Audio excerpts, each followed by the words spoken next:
Here is a question. Read it carefully and think about the answer. Let us solve it step by step. Let us first understand the key concept here.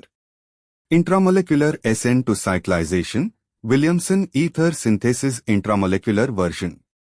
When a molecule contains both a nucleophilic group, OH, and a leaving group, Cl, in the same molecule, base, NaOH, can deprotonate the hydroxyl to form an alkoxide, which then attacks the carbon bearing the leaving group intramolecularly to form a cyclic ether. Moving on to the next step. Identify the structure of 4-chloro-1-butanol. The compound is OCH2CH2CH2CH2Cl, numbering C1 bears OH, C4 bears Cl. Moving on to the next step. Action of NaOH. NaOH deprotonates the hydroxyl group at C1 to generate the alkoxide OCH2CH2CH2CH2Cl. And for the final step, intramolecular SN2 reaction.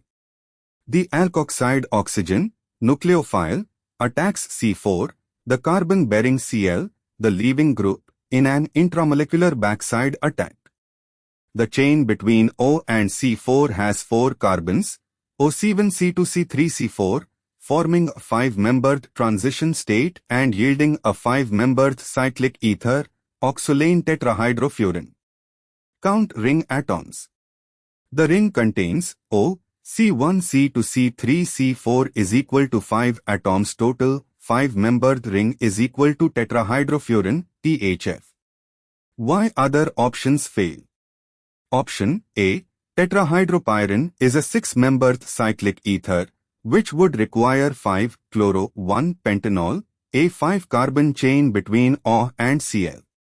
Option C, 3-methyloxetane is a 4-membered ring requiring a different substrate. Option D, 2-ethyloxyrane is a 3-membered ring requiring a different substrate. Therefore, the correct answer is B. Therefore, the correct answer is option B.